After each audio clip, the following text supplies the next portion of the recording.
ओम शांति। मृत्यु के बाद कब होगा आपका पुनर्जन्म?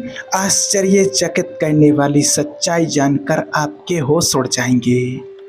देखिए, आज का ये ऐसा टॉपिक है जिसको जानने की हर किसी के मन में जिज्ञासा होती है, क्योंकि ये तो हम सभी जानते कि जिसने जन्म लिया है उसकी मृत्यु एक दिन निश्चित है। लेकिन मृत्यु के बाद की यात्रा कैसी होगी, कहाँ जाएंगे हम, इसके बारे में जानने की सब लोगों को जिज्ञासा रहती है। और अधिकतर लोग इसलिए कि उनके परिवार से अभी जो कोई चले गए हैं तो उनका जन्म कब होगा, तो इसके ऊपर लोगों के अलग अलग तरीके से मेरे पास कमेंट आए हुए हैं। तो आज उन सभी कमेंट्स और कुछ लोगों ने कॉल मैसेज भी किया है, तो उन सभी के जवाब आज आपको इस वीडियो में मिल जाएंगी और आपके अंदर की जो भी जिज्ञासाएं हैं वो सब शांत हो जाएंगी। क्योंकि आज अधिकतर हम ऐसा देख रहे हैं दुनिया में कि कई लोग सुसाइड कर लेते हैं, या कुछ लोगों की जैसे कम उम्र में ही मौत हो जाती है किसी कारणवश, किसी की बीमारी के कारण, किसी की कोई एक्सीडेंट के कारण, या किसी ने सुसाइड कर लिया है तो उसको दुनिया में लोग अकाल मृत्यु कहते हैं।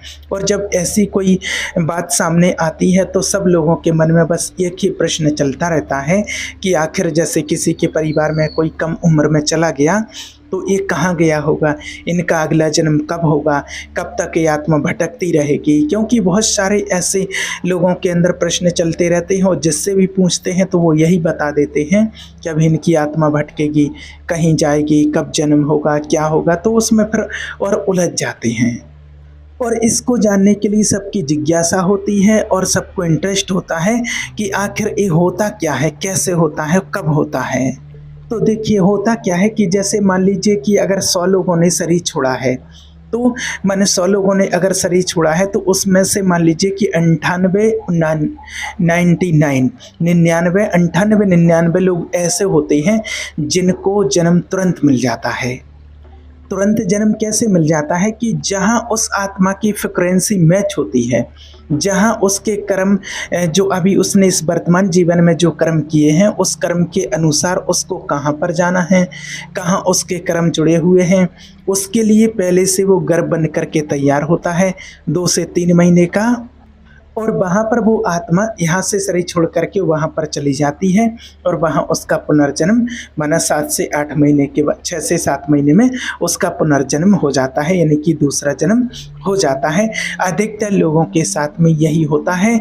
यहाँ से आत्मा शरीर छोड़ेगी, कुछ समय तक वो आत्मा अपने आसपास परिवार वालों के पास रहती है। उसके बाद वो उस आत्मा को जहाँ जाना है उसका घर पहले से तैयार है, उस घर में प्रवेश कर जाती है और 6 से 7 महीने के बाद उसका जन्म हो जाता है।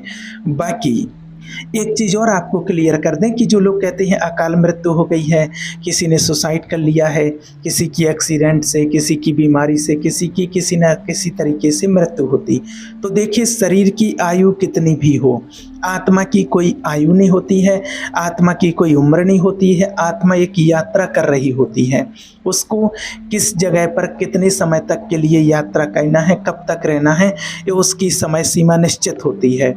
और उसका टाइम पीरियड पूरा हुआ, आत्मा जितने समय तक के लिए आती है उसका टाइम पीरियड पूरा हुआ और उसके बाद फिर उस आत्मा को अगली जगह जाना होता है। तो शरीर की आयु चाहे 10 साल हो, 20 साल हो, 5 साल हो, 1 साल हो या 100 साल हो, शरीर की आयु नहीं यहाँ देखी जाती है।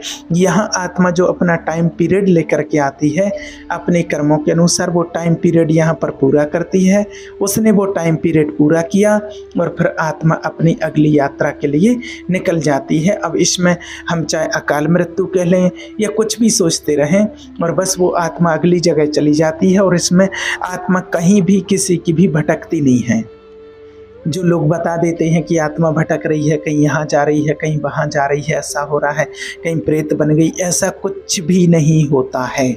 सब आत्माएं अपने समय पर आती हैं और अपने समय पर जाती हैं। जो टाइम पीरियड लेकर के आती हैं वो टाइम पीरियड पूरा किया और वो आत्मा अपनी न्यू जर्नी पर निकल पड़ती है। अब जो 1 या 2% आत्माएं जो होती हैं उनके बारे में आपको बताएं कि देखिए, ये ऐसी आत्माएं होती हैं कि एक तो जैसे मान लीजिए कि वो आत्मा उसी परिवार में फिर से जन्म लेने के लिए आना चाहती है या फिर किसी और परिवार में उसको जन्म लेने के लिए जाना है, लेकिन अभी वहाँ पर उसके लिए कोई ऐसी व्यवस्था नहीं है, वहाँ उसका गर्भ बन करके तैयार नहीं है। तो ऐसी आत्माओं को कुछ समय तक के लिए इंतज़ार करना पड़ता है। तो वो आत्माएं थोड़ा इंतज़ार करती हैं कि जो जैसे महान आत्मा होती हैं तो वो उनको वैसा ही फ्रिक्वेंसी मैच होनी चाहिए और उनको वैसा ही गर्भ बन करके तैयार होगा। उनके माता पिता के संस्कार ऐसे होंगे जैसे उस आत्मा के थे, जैसे उसने यहाँ पर कर्म किए हैं। तो वो आत्मा को जब ऐसी फ्रिक्वेंसी मैच वाली संस्कार मिलते हैं, माता पिता मिलते हैं, गर्भ बन के तैयार होता है, तब तक उस आत्मा को इंतज़ार करना पड़ता है।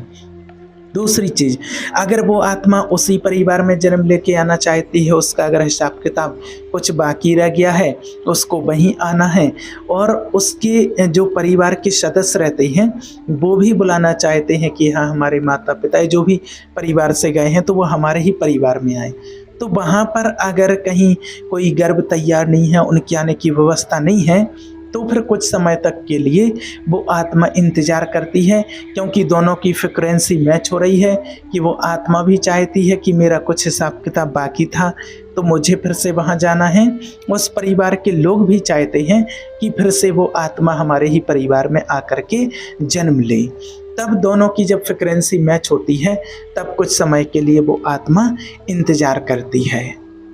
और जो लोग जिनका तुरंत जन्म हो जाता है, अधिकतर सभी आत्माएं ऐसी होती हैं कि उनका जन्म तुरंत हो जाता है, तो वो लोग कौन होते हैं, माना बिल्कुल ही कि जैसे कि वो डिसाइड होती हैं, उनकी इच्छा की उनकी इच्छाएं इतनी स्ट्रांग होती हैं, इतनी पावरफुल होती हैं, उनको पता होता है कि मुझे आते ही मतलब कि यहाँ कुछ अधूरा छोड़ करके जा रहे हैं और वहाँ उनको तुरंत मिलेगा, तो पहले ही इनकी मेंटली के हिसाब से वहाँ पर तैयार हो चुका होता है उनका गर्भ कि कहाँ जाना है।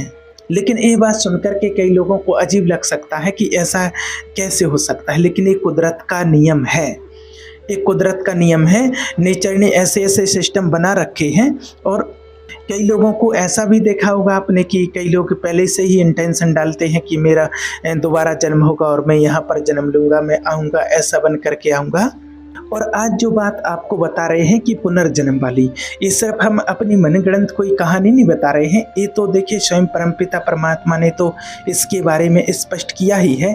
लेकिन कुछ लोगों को आज इसके ऊपर विश्वास नहीं होता है, भगवान की महावाक्यों पर भी भगवान ने जो बताया है उसके आधार पर विश्वास नहीं होता है, क्योंकि आजकल साइंस का युग है। तो आपको बता दें कि डॉक्टरों ने भी इस चीज़ का रिसर्च किया है, उन्होंने पास्ट लाइफ में भी देखा है। और आपने नाम भी सुना होगा मैडम ब्लेवेट्सी, और अगर नहीं सुना हो तो आपको बता देते हैं। और लेडबीटर, अगर आपने नहीं सुना हो तो आपको बता देते हैं। मैडम ब्लेवेट्स्की और लेडबीटर, इन दोनों ने एक सोसाइटी को सेट किया है और इन दोनों ने मिलकर के जो रिसर्च किया है और उसका टॉपिक यही है कि लगभग मृत्यु के तुरंत बाद 99% लोगों को 98-99% लोगों को मृत्यु के तुरंत बाद उनको गर्भ मिल जाता है, तुरंत बाद इसके गर्भ मिल जाता है।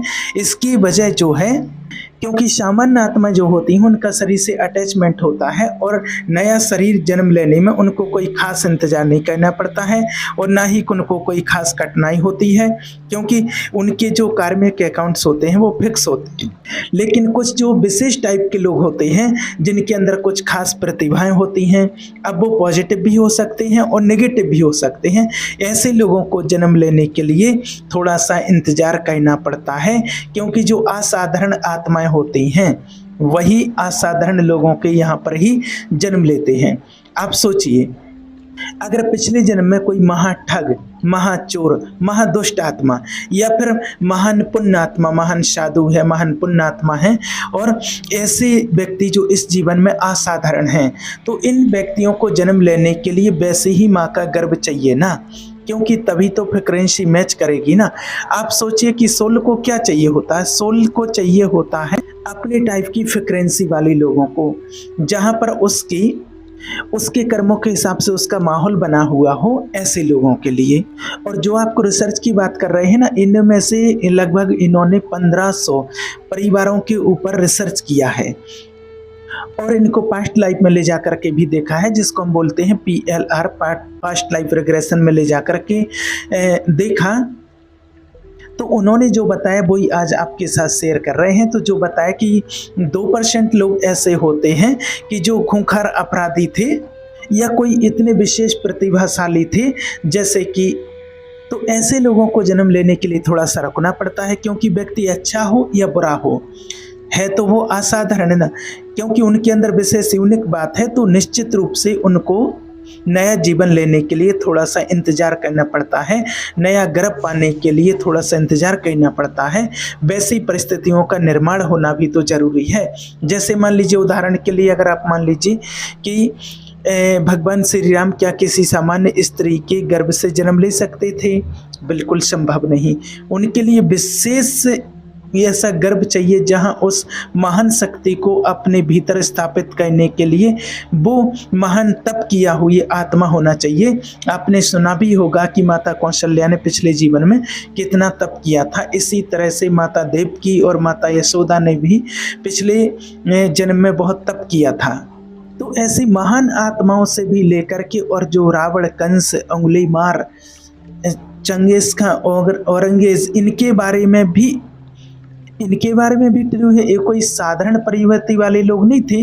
ये जो महान हस्तियां हैं वो भी, और जो नेगेटिव हैं वो भी, ये सब अपने अपने क्षेत्र में ये बिल्कुल अपने अपने क्षेत्र में बिल्कुल एक्सट्रीम थे। ऐसे लोगों के लिए माताओं को या तो उन्होंने तप किया या फिर उन्होंने कोई ऐसे बुरे कर्म किए थे कि उनके यहाँ पर ऐसी संतान ने आकर के जन्म लिया है। तो ऐसी आत्मा को जन्म लेने के लिए थोड़ा सा इंतजार करना पड़ता है। तो ये होता है कि अधिकतर तो देखिए आत्माओं का जन्म हो ही जाता है तुरंत, जो आपको बताया है। बस कुछ आत्माएं ऐसी होती हैं जो कि थोड़ा सा उनको इंतजार करना पड़ता है किसी कारण, बस उनकी जहाँ फ्रिक्वेंसी मैच होती है वहीं उस आत्मा को जन्म लेने के लिए जाना पड़ता है। बाकी 98% आत्माएं ऐसी होती हैं जिनका मृत्यु हुआ और मृत्यु के बस कुछ ही समय बाद उनको तुरंत जन्म मिल जाता है। और अगर इसमें आपको कोई डाउट हो, कुछ समझ में नहीं आया हो, तो आप मुझे व्हाट्सएप पर कॉल या मैसेज करके भी पूछ सकते हैं या कमेंट में भी पूछ सकते हैं। ओम शांति।